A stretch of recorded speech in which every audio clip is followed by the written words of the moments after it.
Hello everyone and welcome back to bionitology. आज हम बात करने वाले हैं बायोमोलिक्यूल्स चैप्टर के इंट्रोडक्शन एंड मेटाबोलाइट्स के बारे में। We have already covered enzyme, ठीक है। पूरा एंजाइम का हम कवर कर चुके हैं, उसकी पूरी सीरीज़ बना रखी है, 4 पार्ट्स में डिवाइडेड है, जो मैंने ऑलरेडी अपलोड कर दी है। तो अगर किसी को भी एंजाइम टॉपिक समझना है तो वो जाकर बायोमोलिक्यूल्स की एक प्लेलिस्ट भी बनी हुई है मेरे चैनल पर, वहाँ पर जाके आप देख सकते हो। ये 4 पार्ट्स में एंजाइम कम्प्लीटली 100% कवर करा रखा है, नीट पर्सपेक्टिव से भी एंड CBSE पर्सपेक्टिव से भी। तो आपका सब्जेक्टिव पेपर हो चाहे ऑब्जेक्टिव पेपर हो, आपको दोनों में कोई दिक्कत नहीं आएगी अगर आप वो 4 वीडियोस देख लेंगे। छोटी छोटी वीडियोस हैं, बहुत लंबी वीडियोस भी नहीं है, तो you can easily recap your topic, ठीक है। आज हम बायोमोलिक्यूल्स स्टार्टिंग से हम पूरा शुरू कर रहे हैं ताकि हम पूरा चैप्टर जो है वो कवर कर लें एक बार में। अच्छा, शुरुआत में जो भी इंट्रोडक्शन की मैं बात कर रही हूँ उसमें हम केमिकल एनालिसिस, जो कि NCERT में मेंशन्ड है ना, ऐश एनालिसिस, ये सब कुछ हम कवर करेंगे। उसके अलावा प्राइमरी एंड सेकेंडरी मेटाबोलाइट्स, जो कि NCERT में कवर्ड है, उसके बारे में बात करेंगे। अच्छा, NCERT में ये जो है बहुत तोड़ तोड़ के दे रखा है पूरा चैप्टर बायोमोलिक्यूल्स का जो है, ठीक है। तो मैं एक पर्टिकुलर सीक्वेंस में चलूँगी। अगर आप वो सीक्वेंस फॉलो करोगे तो मेरे हिसाब से आपको बहुत फ़ायदा होगा बायोमोलिक्यूल्स पढ़ने में, क्योंकि NCERT में कहीं पर भी कुछ भी दे रखा है तो आपको NCERT रेफ़र करनी है, लेकिन सारी वीडियोस देखने के बाद, ताकि आपके लिए इजी हो जाए कि आपको पता हो कि आपको कौन सी पैराग्राफ में एक्चुअल में बात क्या हो रही है। अदरवाइज़ कहीं पर भी कुछ भी दे रखा है NCERT में, स्पेशली बायोमोलिक्यूल्स के चैप्टर में। सो मेक श्योर कि आप पहले एक सीक्वेंस पता कर लें कि किस सीक्वेंस में पढ़ाई करनी है इस चैप्टर की, और उसके बाद हम आगे बढ़ें, ठीक है। चलो, व्हाट आर बायोमोलिक्यूल्स। बायो का क्या मतलब होता है? बायो का मतलब होता है लिविंग, ये तो हम सबको पता है, ठीक है। मॉलिक्यूल्स का क्या मतलब होता है? मॉलिक्यूल्स का मतलब होता है ऑर्गेनिक कंपाउंड्स, केमिकल्स, ठीक है। तो बेसिकली वो वाले ऑर्गेनिक मॉलिक्यूल्स या कंपाउंड्स जो कि आपको लिविंग ऑर्गेनिज्म में मिले, कोई भी कंपाउंड्स, ऑर्गेनिक मॉलिक्यूल्स, केमिकल्स जो आपको लिविंग ऑर्गेनिज्म में मिल रहे हैं, उनको हम बोलते हैं बायो मॉलिक्यूल्स, ठीक है। तो आपकी बॉडी में अलग अलग तरीके के कंपाउंड्स, केमिकल्स, एलिमेंट्स मिलते हैं। हाइड्रोजन मिल जाएगा, कार्बन मिल जाएगा, ऑक्सीजन मिल जाएगा। फिर अगर इनऑर्गेनिक की बात करें तो कैल्शियम मिल जाएगा, मैग्नीशियम मिल जाएगा, सोडियम मिल जाएगा, फास्फोरस मिल जाएगा, सल्फ़र मिल जाएगा। तो बहुत सारी चीज़ें मिलती हैं, ठीक है। अगर हम बात करें, कंपैरिजन करने की कोशिश करें between a non living thing and a living organism, तो आपको ये देखने को मिलेगा कि नॉन लिविंग और लिविंग ऑर्गेनिज्म में दोनों में सिमिलर से ही एलिमेंट्स मिल रहे हैं, पर जो परसेंटेज है वो बहुत डिफरेंट है। यानी कि लिविंग ऑर्गेनिज्म में ऑर्गेनिक मॉलिक्यूल्स की परसेंटेज बहुत हाई होगी, नॉन लिविंग में कम होगी, लेकिन इनऑर्गेनिक मॉलिक्यूल्स की नॉन लिविंग में ज़्यादा होगी और लिविंग में कम होगी। एक लाइन है ये NCERT की, which is very very very important, तो इसको ढंग से याद कर लो। This is very important, ditto NCERT से ही लिखी है मैंने ये लाइन, क्या कुछ अलग नहीं है इसमें। क्या कह रही है ये line? relative abundance of carbon and hydrogen with respect to other elements is higher in any living organism than in earth's crust। यानी कि अगर हम relatively देखें, अगर हम comparison कर रहे हैं elements का between the earth's crust and between a human being, तो अगर आप बाकी सब एलिमेंट्स के कंपैरिजन में देखोगे तो कार्बन और हाइड्रोजन जो है वो बहुत ज़्यादा है ह्यूमंस में as compare to in the earth crust, ठीक है। अब कहने को हम ये भी बोल सकते हैं ह्यूमन में तो ऑक्सीजन बहुत ज़्यादा है ना, ऐसा नहीं है। अगर तुम रिलेटिवली कंपैरिजन देखो, 46.6 से सिर्फ 65.0 ही है परसेंटेज ह्यूमंस में ऑक्सीजन, और नॉन लिविंग अर्थ क्रस्ट में कितनी है? 46.6, तो डबल भी नहीं है ऑलमोस्ट। लेकिन हाइड्रोजन देखो कितना ज़्यादा बढ़ रहा है, और कार्बन देखो 0.03 से 18.5% मिल रहा है तुम्हें ह्यूमंस के अंदर, ठीक है। अच्छा, जिनके पास भी पुरानी NCERT है, if you have old NCERT, तो उसमें ये वाली जो वैल्यू है ना, ये वाली वैल्यू हाइड्रोजन की, वो दे रखी है 0.5, तो ये गलत है, ये नई NCERT का एडिशन है, ठीक है, नई एनसीईआरटी में चेंज कर दिया गया। तो यू हैव टू रिमेंबर कि हाइड्रोजन कितना होता है ह्यूमन बींग्स में, 9.5। अच्छा, अब बच्चे मुझसे कई बार पूछते हैं कि क्या हमें ये टेबल याद करना है। यस, आपको ये टेबल याद करना है। आपको ये टेबल ऐसा याद करना है कि हाइड्रोजन, आपको ऐसे परसेंटेज प्रॉपर याद हो या ना हो, लेकिन आपको ये पता होना चाहिए कौन सी चीज़ किस में ज़्यादा है। अर्थ क्रस्ट में कौन सी चीज़ ज़्यादा है, ह्यूमन्स में कौन सी चीज़ ज़्यादा है, और उसके अलावा you also need to remember कि रिलेटिवली अबंडेंस कितनी है एलिमेंट्स की ह्यूमन बॉडी में। मतलब सबसे ज़्यादा कौन सा एलिमेंट मिल रहा है, ऑक्सीजन, फिर कार्बन, फिर नाइट्रोजन, फिर कैल्शियम, फिर हाइड्रोजन। ठीक है, तो आपको रिलेटिवली याद रखना है। डिजिट्स याद करने की एज सच ज़रूरत नहीं पड़ेगी, पर कि कौन सी चीज़ ज़्यादा है कौन सी चीज़ कम है, ऐसे में क्वेश्चन पूछा जाता है कि विच ऑफ द फॉलोइंग, है ना, is relatively most abundant in human body, तो ऑक्सीजन हो जाएगा। अगर कंपैरिजन में बात हो जाएगी कि अर्थ क्रस्ट में कौन सा ज़्यादा होता है एलिमेंट और ह्यूमन बींग्स में कौन सा ज़्यादा होता है। ठीक है, तो ऐसे करके इससे क्वेश्चन आते हैं।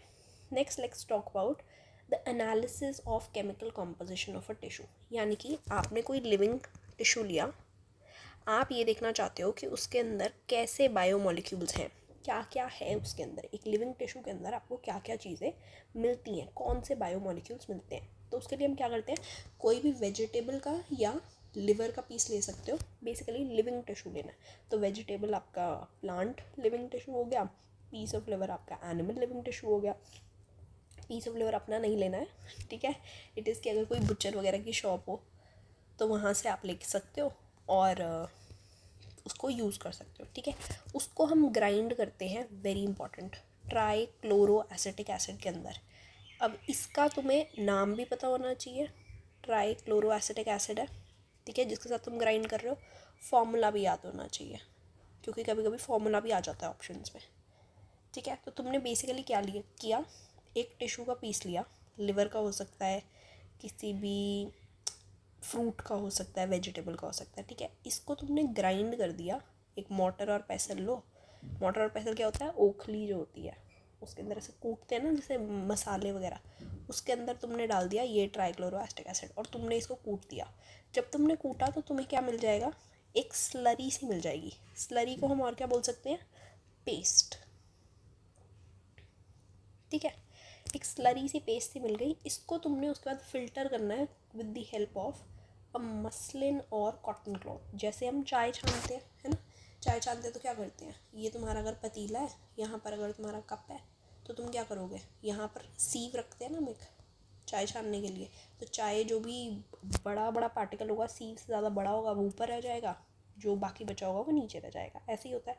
तो ऐसे ही तुम यहाँ पर क्या कर रहे हो, फ़िल्टर कर रहे हो with the help of muslin और कॉटन क्लॉथ। इससे तुम्हें क्या होंगे, दो फ्रैक्शन मिलेंगे। दो फ्रैक्शन कैसे मिलेंगे ये भी हम बात कर लेते हैं। बेसिकली क्या हो रहा है, ये तुम्हारा बीकर है, ठीक है, एक सेकंड रुको, यहाँ बना लेते हैं।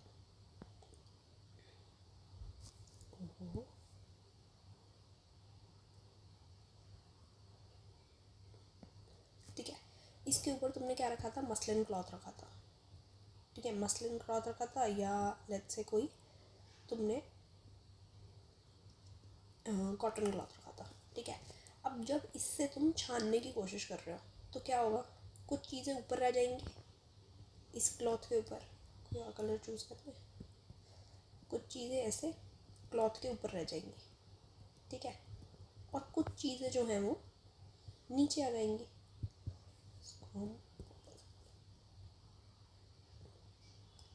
तो दो चीज़ें मिल गई तुम्हें, दो अलग अलग चीज़ें मिल गई।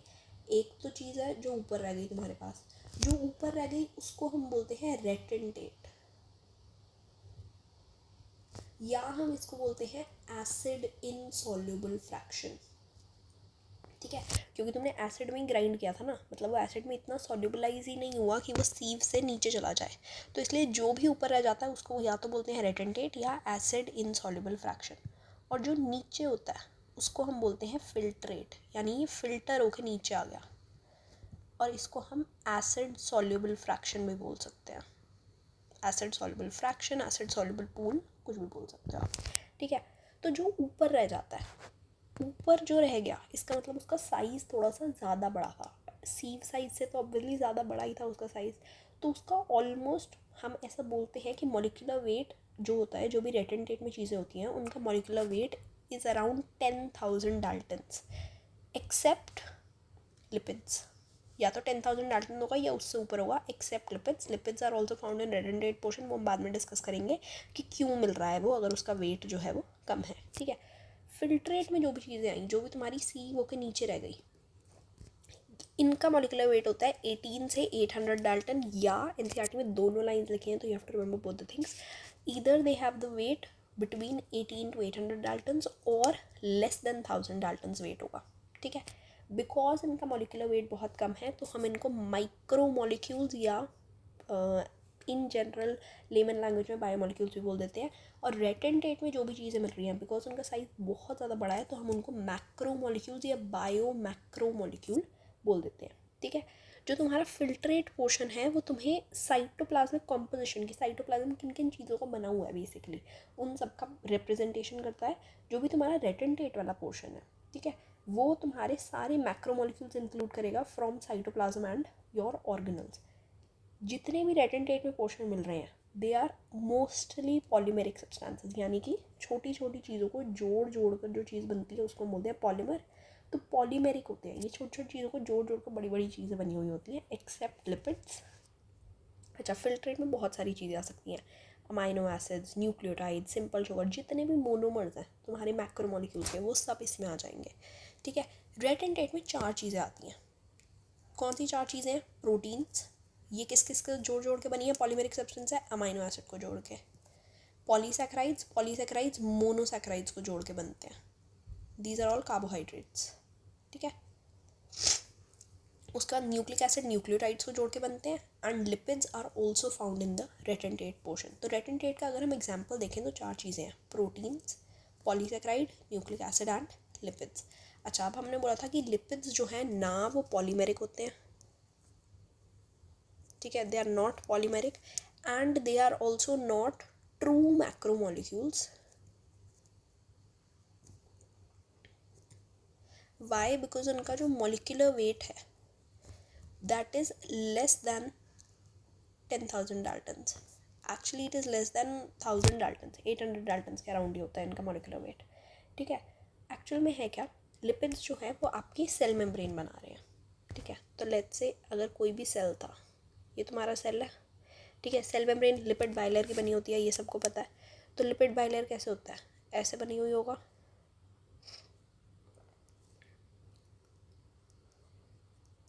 हाइड्रोफोबिक टेल्स होंगी और हाइड्रोफिलिक हेड्स होंगे, है ना, ऐसे ही होता है। तो ये पूरा जो तुम्हारी लाइन है ये एक्चुअल में ऐसे बनी हुई है, तो ये ऐसे करके है, ये पूरा आसपास ऐसे करके लिपिड बाइलेयर है। तो एक्चुअल में होता क्या है, जब आप ग्राइंड करते हो सेल को, टिश्यू को, तो ये जो लिपिड की बाइलेयर है ये टूट जाती है, टूटती तो है but it form small small vesicles. तो अब क्या होगा, आपका जो पूरा सेल है वो ऐसे छोटी छोटी वेसिकल्स में डिवाइड हो जाएगा। तो एक लिपिड मॉलिक्यूल का अगर तुम मॉलिक्यूलर वेट देखोगे that is less then 800 Dalton, पर वेसिकल का जो मॉलिक्यूलर वेट है वो ज़्यादा होता है, अराउंड 10,000 डाल्टन होता है, इसलिए वो ऊपर ही रह जाती हैं। इसलिए लिपिड जो है वो हमें रेटेंटेट पोर्शन में मिलते हैं, पर they are not true macromolecules. बहुत ज़्यादा इंपॉर्टेंट है ये बात जो आपको याद रखनी है कि they get separated with the acid insoluble pool lipids, but and they are found in the macromolecular section, but they are not true macromolecules and they are not polymeric substances. Very very very important, they are not polymeric substances, right, and they are not true macromolecules. So you need to remember this, you can not forget this, ठीक है। ये question बहुत बार पूछा जाता है कि विच of the following is not a true macromolecule, which of the following is not a polymeric substance which is still found in the acid insoluble fraction.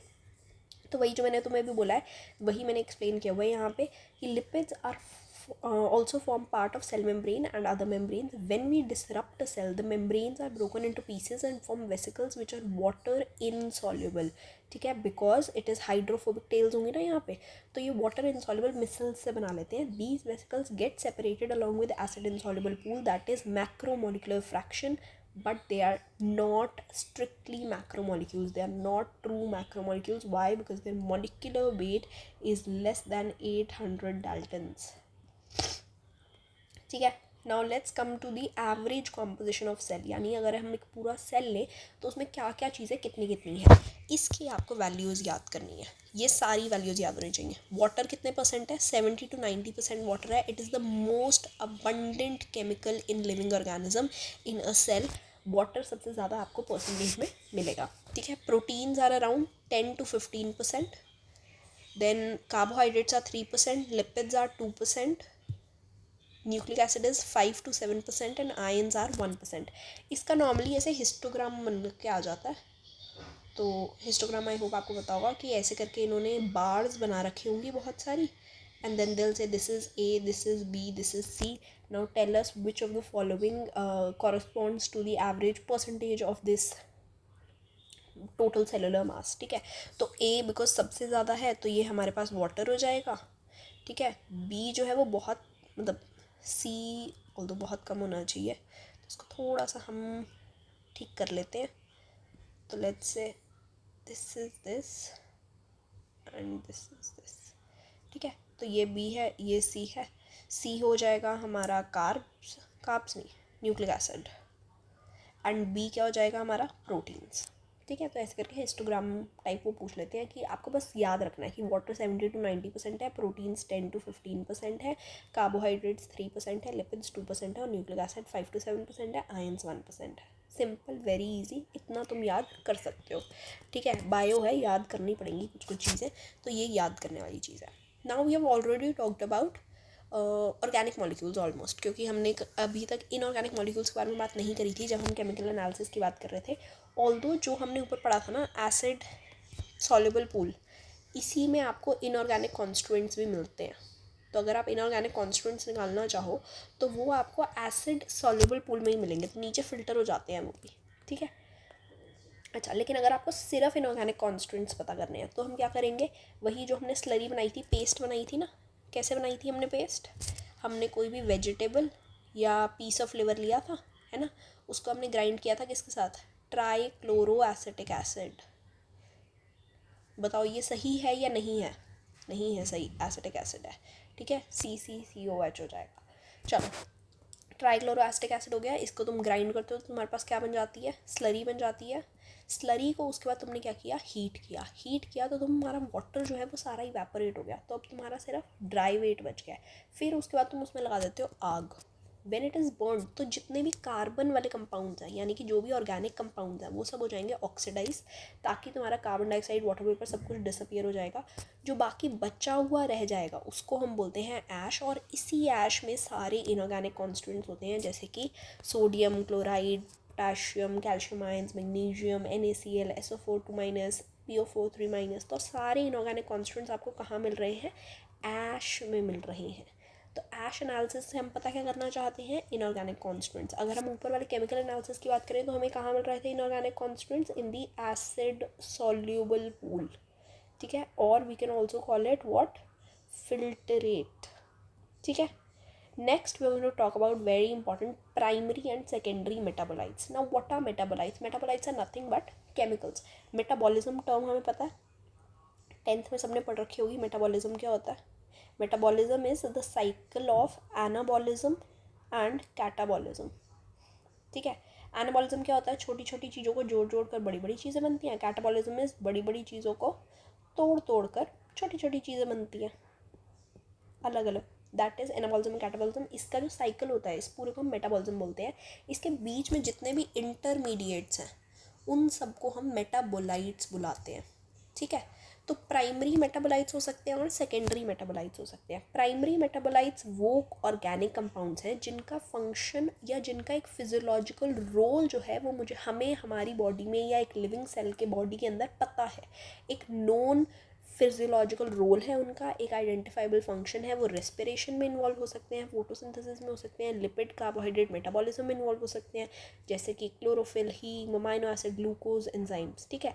इन सब का एक प्रॉपर रोल है. ग्लूकोज आपको एनर्जी प्रोवाइड कर रहा है, chlorophyll आपको क्या कर रहा है, फोटोसिंथेसिस कराने में हेल्प कर रहा है, हीम आपको ऑक्सीजन ट्रांसपोर्ट में हेल्प कर रहा है, अमाइनो एसिड आपको प्रोटीन्स दे रहे हैं, ठीक है, एंजाइम्स आपका कैटलिसिस कराने में हेल्प कर रहा है।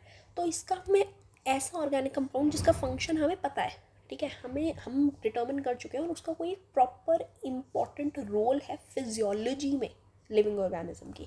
सेकेंडरी मेटाबोलाइट्स वो होते हैं, क्या हुआ कि साइंटिस्ट ने देखा कि कुछ ऑर्गेनिजम्स जो हैं, कुछ genera of plants, fungi and microbial cells have other metabolites जिनका फंक्शन नहीं पता हमें, कोई फिजियोलॉजी में रोल भी नहीं है उनका, लेकिन उनकी इकोलॉजिकल इंपॉर्टेंस हो सकती है, ठीक है, and they are also useful for humans. तो इसलिए हम पढ़ रहे हैं, हम भैया अपने लिए पढ़ रहे हैं बेसिकली, लेकिन इकोलॉजिकली उनका रोल हो सकता है। जैसे कि कोई ऑर्गेनिज्म है, वो कोई एक पर्टिकुलर पिगमेंट बनाता है, फ्लावर्स जो होते हैं बहुत पिगमेंटेड होते हैं, क्यों, क्योंकि पॉलिनेशन कराने में हेल्प करा रहे हैं वो, ठीक है।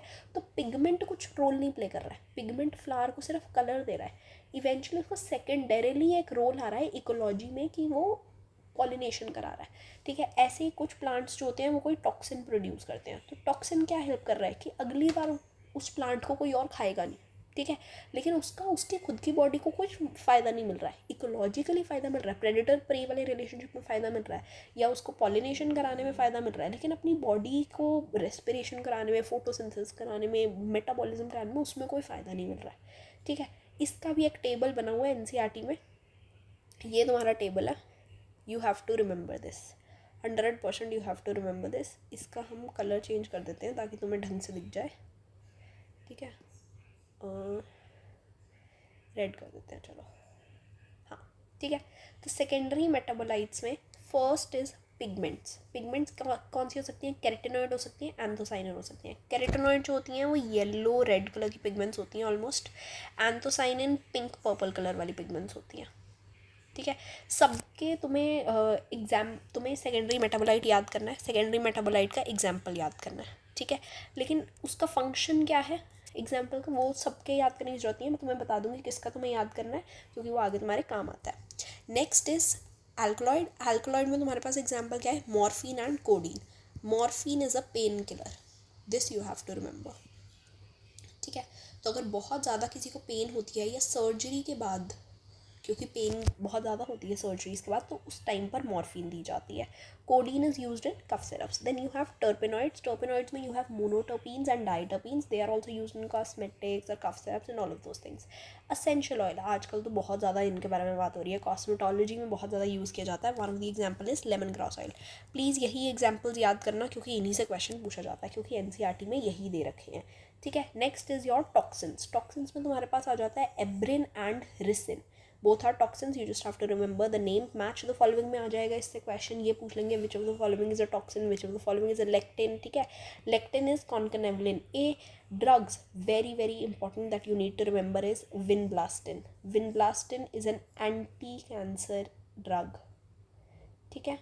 ये इसलिए याद करना है तुम्हें जो मॉर्फिन और विनब्लास्टिन है, क्योंकि नेक्स्ट ईयर 12th में, या कोई अगर नीट वाला बच्चा है तो उसको पता होगा, नीट में पहली बार तो इससे सवाल आ जाते हैं। सेकेंडली 12th में एक चैप्टर है ह्यूमन हेल्थ एंड डिजीज़, उसमें इससे क्वेश्चन, उसमें इसके बारे में बात करी गई है कि मॉर्फिन जो है वो पेन किलर होता है और विनब्लास्टिन जो है वो एंटी कैंसर ड्रग की तरह काम करता है, ठीक है। उसके अलावा यू हैव कर्क्यूमिन। कर्क्यूमिन जो है वो हमें क्या मिलता है, आपको टर्मरिक वगैरह में मिल जाएगा, हल्दी वगैरह में मिल जाएगा, इसलिए anti bacterial, anti fungal, anti inflammatory होती है हल्दी, है ना, हम सबको पता है। पॉलीमेरिक सब्सटेंसेस में हमारे पास रबर, गम, सेलुलोज, ये सब कुछ आ जाता है, ठीक है। तो बेसिकली जो जोड़ जोड़ के चीज़ें बनी हुई हैं, जैसे कि सेलुलोज, रबर, गम। सेलुलोज सेल वॉल का पार्ट होती है, ठीक है, प्लांट सेल वॉल का पार्ट होता है, पर इसका कोई ऐसा फिजियोलॉजिकल रोल नहीं है। प्रोटेक्शन दे रहा है ऑब्वियसली प्लांट को, पर फिजियोलॉजिकल रोल कोई भी आपको नहीं मिल रहा है, ठीक है। आई होप आपको ये वीडियो पसंद आई हो। नेक्स्ट क्लास में हम बात करने वाले हैं कार्बोहाइड्रेट्स के बारे में। Will discuss entirely everything about carbohydrates from monosaccharides to oligosaccharides to polysaccharides। उसके बाद डिराइव्ड शुगर्स क्या होती हैं, ठीक है। उसके बाद कितना, मतलब सब कुछ जो भी कार्बोहाइड्रेट में तुम सोच सकते हो, we are going to talk about each and every thing about that. उससे नेक्स्ट वीडियो में we'll talk about proteins and amino acids. उससे नेक्स्ट वीडियो में we'll talk about nucleic acids and then we will talk about lipids. Enzymes हम पहले ही cover कर चुके हैं, तो बहुत ईजिली आपका ये पूरा चैप्टर जो है वो होपफुली नेक्स्ट वीक में पूरा कवर हो जाएगा. नेक्स्ट वीक नहीं तो नेक्स्ट वीक, ठीक है.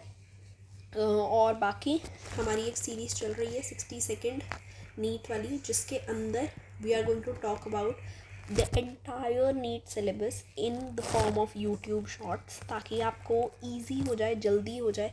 आई नो आजकल बहुत फास्ट पेस है, you need to learn everything बहुत जल्दी, तो इसलिए छोटी छोटी वीडियोस बना देती हूँ मैं, ताकि आपके लिए ईजी हो जाए कोई भी टॉपिक समझना और उसको ग्रैब करके रखना, उसको याद रखना, ठीक है. तो बाकी अगर आपको वीडियो पसंद आई हो तो please like, share and subscribe to my channel and keep supporting. Comment down below and tell me what else do you want me to make videos on, and we'll keep this journey going. Let's see where it takes us. Okay, goodbye. Thank you everyone. It was great talking to you all.